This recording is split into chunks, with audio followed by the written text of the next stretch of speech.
మృత్యువు నుంచి భర్తను కాపాడుకునేందుకు సావిత్రి వేసిన మాస్టర్ ప్లాన్ చూసి ముల్లోకాలు గజగజా వణికిపోయాయి.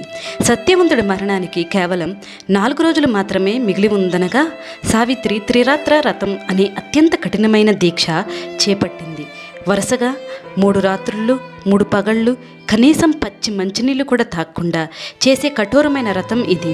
నిద్రాహారాలు మాని నిలువుకాళ్ళ మీద నిలబడి సూర్యభగవాన్ని ప్రార్థించడం మొదలుపెట్టింది. ఆమె దీక్ష చూసి అత్తామామలు సత్యవంతుడు భయపడిపోయారు. ఇంత కఠినమైన రథం ఎందుకు సావిత్రి అని బ్రతిమలాడారు. నా రథానికి భంగం కలిగించకండి అని చెప్పి చెక్కుచెదరని ఏకాగ్రతతో 3 రోజులు పూర్తి చేసింది. ఆఖరి రోజు ఉదయం రానే వచ్చింది. నారదుడు చెప్పిన ముహూర్తం ప్రకారం ఈ రోజే సత్యవంతుడికి చివరి రోజు. రథం పూర్తయింది. కానీ గొడ్డలి పట్టుకొని సత్యవంతుడు అడవికి బయలుదేరాడు. అప్పుడు సావిత్రి ఏం చేసింది? యమపాశము నుండి సత్యవంతుడిని కాపాడుకుందా? ఇవన్నీ తెలుసుకోవాలంటే ఖచ్చితంగా ఎపిసోడ్ 9 కోసం వెయిట్ చేయాల్సిందే.